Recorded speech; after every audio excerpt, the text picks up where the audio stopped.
I'm sorry. Is Audrey Maker here? Hi, I haven't done this before, so... I'm sorry? I haven't done this before, so I'm nervous. You're doing well so far. You have 3 minutes. You have 3 minutes to talk. I live in the neighborhood. I've lived there for 14 years. My kids go to school there. My kids go to JCC and Murchison and Hill, and will have all the impact on me, as it does my neighbors. I'm glad they have their own private nature preserves on their property, but that is not exactly what's going to be best for everybody in the city. And I really do feel strongly we need more housing, and I've heard so much about trees, and I've heard about the process, and I've heard about the developer being, a capitalist, okay, and then I've heard nothing about people, not a single person talking about human beings. And so what I talk about when I want housing, it's because I have friends of mine who do things like have a house, kids go to school, they get divorced, they get laid off, something happens, they have to sell their house, they want to keep their kids in school.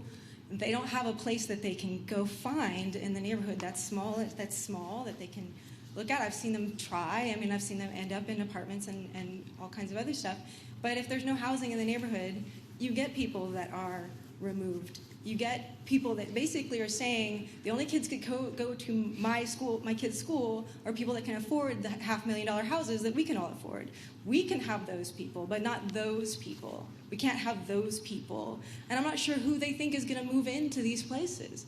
This is what's frustrating to me. We've not heard anything about the people.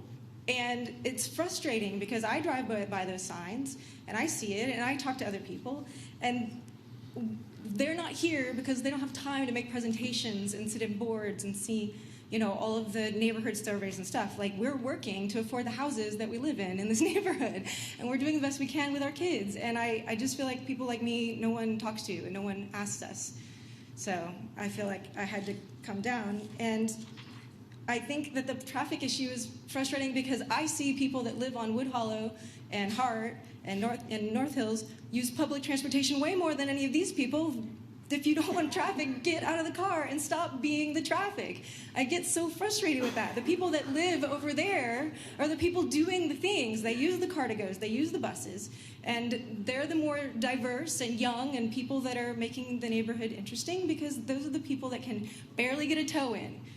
I was a renter. I wanted to be, wanted to live there. I had to buy a duplex, just barely get a toe in so I can have all of the amenities of the neighborhood. My kids could have all the opportunities. And I'm not going to tell other people that if you can't afford a huge house in this neighborhood, you can't come here. That's not fair, and it's not what I want for my neighborhood. Thanks. Thank you.